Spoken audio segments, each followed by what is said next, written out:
السلام علیکم dear students, ایک بار پھر ہم آپ کی خدمت میں حاضر ہیں اپنے ایک لیکچر نمبر جو 9 ہے اس کے ساتھ. اور ہماری آج کی یہ جو نظم ہے اس کو علامہ ڈاکٹر محمد اقبال نے لکھا ہے اور جس کا ٹائٹل ہے پیغام. اور یہ بھی ایک پیغام ہے جو کہ ایک نئی جو نوجوان نسل ہے اور امت مسلمہ کا جو ایک پیغام ہے وہ علامہ ڈاکٹر محمد اقبال جو ہے وہ دے رہے ہیں اور یہ بیان کر رہے ہیں، اور بڑے اخلاقی لحاظ سے ایک سبق آموز انداز کے اندر اس بات کو بیان کرتے ہوئے فرماتے ہیں. اور بہت زیادہ ایک نصیحت بھری جو باتیں ہیں ان کو یہاں پر جو ہے وہ بتاتے ہوئے مسلمانوں کو ان کی جو عظمت رفتہ ہے اس کو یاد دلانے کی کوشش کرتے ہیں. سو ہماری آج کی جو نظم پیغام ہے، اس سے پہلے کہ ہم اس کی وضاحت کی طرف جائیں، ہم اس کے مشکل الفاظ کے معنی آپ کے سامنے یہاں پر بیان کرتے ہیں اور اس کے بعد اس کی وضاحت کی طرف آئیں گے. سو ہماری آج کی اس نظم میں جو پہلا لفظ ہے وہ ہے آشنا.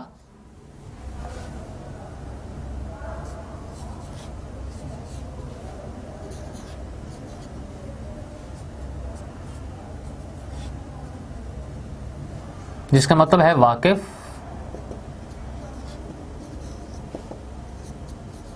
یا جاننے والا. دوسرا جو لفظ ہمارے پاس ہے وہ ہے حقیقت.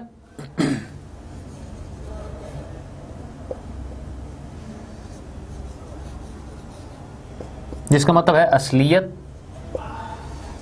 لفظ نمبر جو 3 ہمارے پاس ہے وہ ہے دہقاں.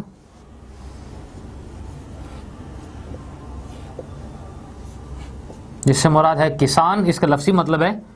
لیکن اقبال نے اس سے مراد مسلمان لیا ہے. لفظ نمبر جو 4 ہمارے پاس ہے وہ ہے 12.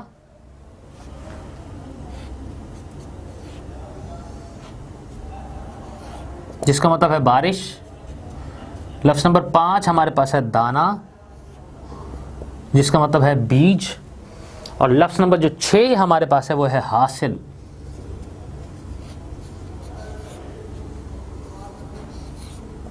جس کا مطلب ہے فصل یا نتیجہ. لفظ نمبر جو 7 ہمارے آج کی اس نظم میں ہے وہ ہے جستجو.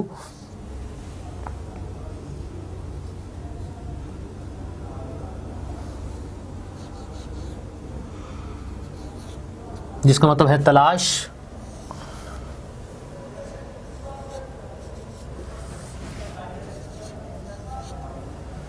اگلا ہمارے پاس جو لفظ ہے لفظ نمبر 8 ہے یہاں پہ وہ ہے رہرو.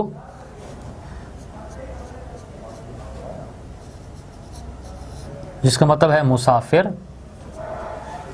لفظ نمبر 9 ہمارے پاس ہے رہبر.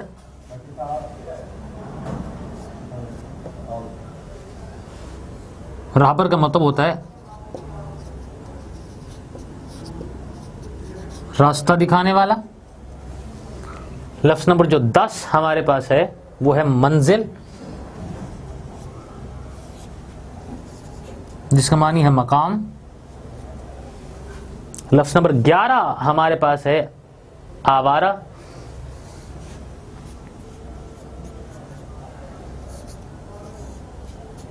جس کا مطلب ہے بے قرار.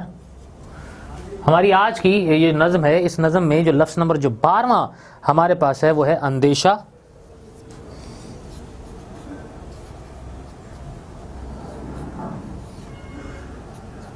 جس کا مطلب ہے خوف یا ڈر. لفظ نمبر جو 13 ہمارے پاس ہے وہ ہے ناخدا.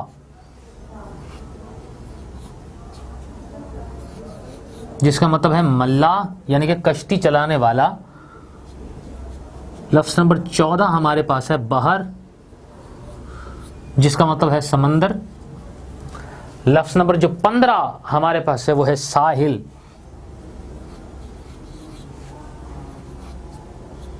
جس کا مطلب ہے کنارہ. اس کے بعد ہمارے پاس جو اگلا جو لفظ ہے وہ ہے ہمارے پاس کوچا.